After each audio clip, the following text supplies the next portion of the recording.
Program is called Better Health with Trip Family Medicine, and we do this on Wednesday mornings between 8:30 and 9 o'clock. Russell Singleton joining us in studio today.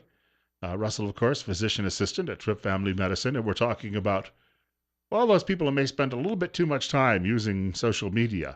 I think a lot of people out there can identify with that. First of all, Russell, I want to make sure we're on the right microphone here.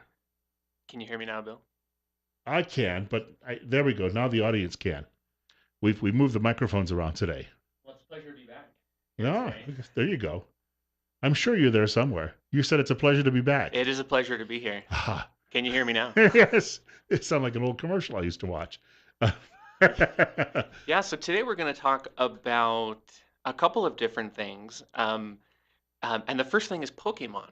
We're going to talk about Pokemon Wow. today. If you haven't heard enough about that, we're going to talk more about that. And I'm sure everyone's just eyes are rolling and long sighs are being let out right now. And if you haven't changed the channel, we'll actually use that as a jumping off point to talk about technology in our lives, and especially connected technology, the internet, handheld devices, and social media. This is a little different than now. Those of us who raised children in the 1990s had to deal with this Pokemon phenomenon at the time. But this is not about toys for children any longer. This is about adults getting addicted to a cell phone app. Yeah, and you know what kind of got me thinking was the fact that this is based on augmented reality. That these people um, are basically traversing the landscape looking for these uh, these digital creatures that they then, I guess, they train, they evolve, and they fight them. But excuse me. But I think the big issue is how much time they're dedicating to being in front of that screen and the types of activities that that displaces, and how that can eventually affect not only their physical health but their mental health. I remember playing a game years ago when it first was introduced on the computer called Civilization. And remember one day playing it and then suddenly looking at the clock and realized I had lost track of time. I had been there for 8 hours and had accomplished nothing else during the day. It's that same type of feeling, isn't it? It's that same, I don't want to say it's a waste of time, but to a lot of people, you would look at it and say, this is a little too much. Yeah, and I think it depends on what we're doing. Obviously, technology is a tool, and to to say that technology or the internet even is bad would be an incredibly difficult statement because there's such a broad scope of activities that you can partake in while using technology or using the internet. Today, in particular, though, we're going to talk about social networks. We're going to talk about how that can influence feelings of depression, not only in adolescents, but in older adults. We might talk a little bit about a couple of other common activities people use the internet for. And yes, I'm going to call that WebMD today. We'll talk a little bit about that. But then, if we have time, I thought I'd also mention a little bit about the whole cell phone and cancer link. I know that that has been going around for quite some time, and we'll talk about some studies that really dug into that, and we'll talk about whether or not there really is a link between cell phone use and brain cancer or even other types of cancer. I would assume, too, a lot of that comes down to how much time people actually spend talking on a cell phone. Some of us use it sparingly, and other people I know, I mean, they walk around with that phone glued, it seems, to their ears all day long. Yeah, absolutely. And the interesting thing is some of the studies that looked at this could not find what we call a dose dependent relationship, meaning that if something like cell phone use causes cancer, you would expect those who use it more would have higher incidences of cancer, and that wasn't the case at all. You'd also expect to see an increase in tumors on that particular side of the head. If if you're right-handed, maybe you use the phone on the right side, but that didn't bear out in studies either.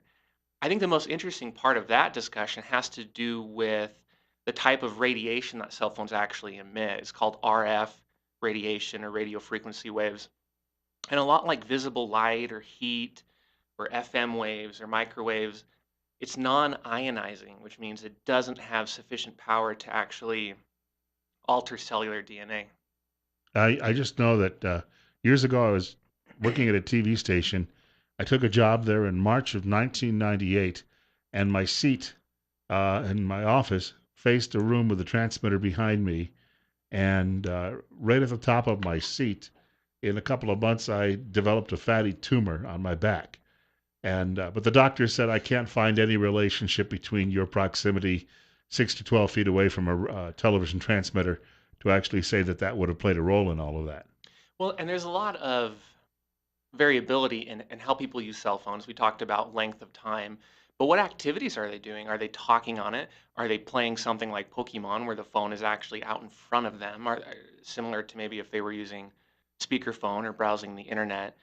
But then not all cell phones are created equal. It depends on the proximity to a cell tower. The cell phone can use, well, it basically emits more power to reach a cell tower that's further away. And so that your physical location plays into that too. And so there are just so many factors. No study that has showed any correlation, however slight, has really been reproducible. We've got more with Russell Singleton on the way. It's 8:40, and it's 61. Better Health with Trip Family Medicine on KLIX. Our studio guest is joining us this morning. He's here until 9 o'clock. It's called Better Health with Trip Family Medicine. Russell Singleton, physician assistant at Trip Family Medicine. And we're talking about social media, pluses and minuses today, because these can have an impact on your health. And we were just chatting off air about all of these people who are now downloading this new Pokemon app. And these are adults mainly, not necessarily the children who used to play with the toys back in the 1990s. And some of them are getting so tied up in the game, they're losing track of their surroundings, and that's really bad for their health. They trip, they fall, they end up in bad places, and the like. Yeah, there's been muggings I've heard because there's criminals out there.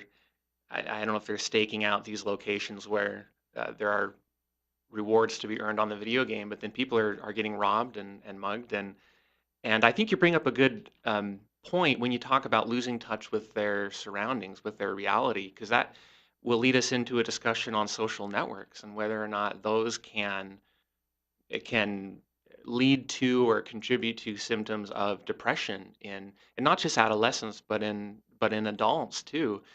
There was an interesting study a couple of years ago out of the University of Michigan that kind of kicked off this crusade against Facebook and how um, the more people use Facebook, the more depressed they are, and that's what they found.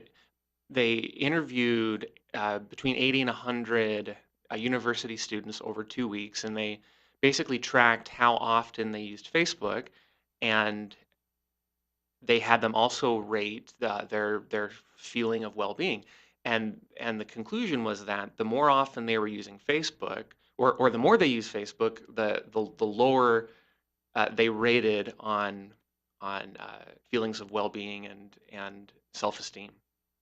I think that just it's that lack of face-to-face contact, isn't it? That we really do need contact with other humans, unless you're living up in the Alaskan outback, by choice. You need contact with other people. Yeah, and it's interesting when you look at again what activities people are doing on Facebook, because just like you can't really say the internet is bad or technology is bad or good or whatever. Facebook is so complex that it would be hard to draw a single conclusion um, without looking at what people are actually doing. So it was interesting, not only this study, but looking at a couple of other studies, like one out of Humboldt University, for example, specifically noted that people were most depressed when they were doing one of two things: when they were browsing a news feed. So rather than talking to real people and using it to communicate with friends and family, but just looking at the highlights of other people's lives. They also specifically noted how browsing vacation photos of your friends and family was especially depressing. And it's this, I don't know whether it's a fear of missing out or just comparing the highlights of another person's life to the lowlights of your life, but those same effects were not seen when people used Facebook to actually communicate and talk to people. And interestingly enough, older adults, those over 50, don't seem to have some of the same effects that adolescents do. Older adults typically find a lot more enjoyment out of Facebook, and I think it's because they're coming from a foundation of face-to-face social interaction, and Facebook simply augments that. Where a lot of younger kids are using this as a replacement, or it's their first introduction quote unquote social networking. One of my former church deacons went to Germany with one of his sons a couple of weeks ago, and they were posting photographs from their trip in Germany. And I looked at those, and I was impressed because I'd like to see some of these things too. We'd all like to travel, but I'm old enough where I have done a lot of traveling, and I think if you're 20 years old and you haven't, that's where the depressing part of this might come in because you think, well, I'll never be able to do those things. Yeah, absolutely. And then we talk about bullying and how adolescents can be exposed to cyberbullying. There is a statistic from the National Crime Prevention Council here in the U.S. that stated half of all teenagers. This came to be in 2011, but half of all teens had been exposed to some type of cyberbullying on the internet, and that's incredibly disheartening.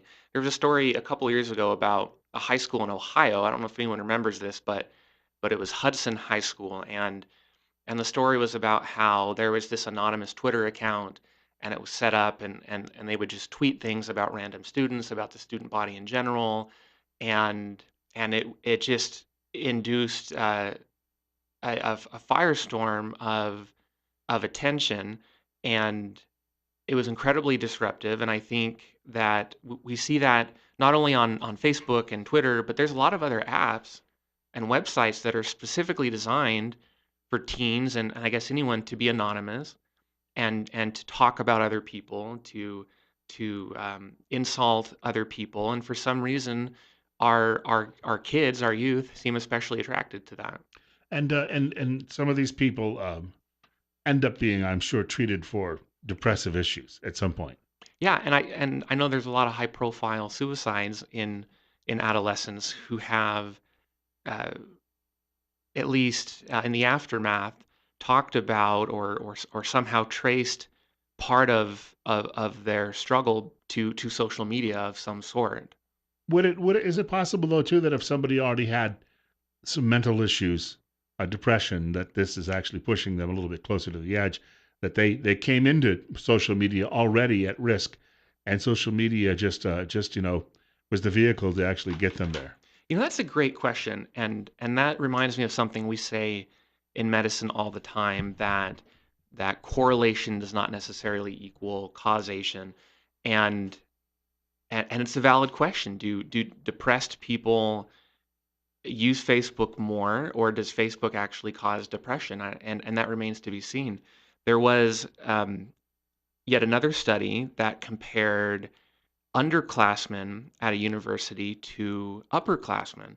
And interestingly enough, the underclassmen were much more affected than were the upperclassmen. So it's just an incredibly variable and complex situation. But but I think one thing remains to be well, I think one thing remains constant, and that's that we need to increase more physical uh, face-to-face interaction because we're not just talking about depression or mental health, but we're talking about physical health too. We were just joking about people texting and walking into fountains or walking in telephone posts or what have you. But I was reading a study recently that was published in the journal Pediatrics from the American Academy of Pediatrics, and it found significant correlations between screen time and insomnia in children, um, eh, risk for diabetes in children, and increased risk for obesity in children. We've all though had those, social media maybe has added a few more of these in there, but I can remember being a kid and we didn't have the internet computers in the home. But if there was a TV show on and you wanted to watch it, you stayed up late. And I used to watch Monday Night Football and Tuesday mornings, and about second period in class, I'd start to realize maybe I shouldn't have done that because I was ready to nod off. So we've all had, I guess, these similar hazards throughout our lives. Yeah, and as a healthcare provider, when we're doing a well child check or we're doing a physical, we ask about screen time, and I think that's an incredibly important question. The American Academy of Pediatrics recommends that children and adolescents watch no more than 2 hours of screen time a day, and that includes TV, cell phones, tablets. It does not include academic time. So if someone needs to be on a computer or the internet or whatever to complete an assignment, that I guess that's beside the point. But recreational screen time should be limited to 2 hours. And you shouldn't have any technology in the bedroom. There shouldn't be a TV in there. There shouldn't be an internet connection in there.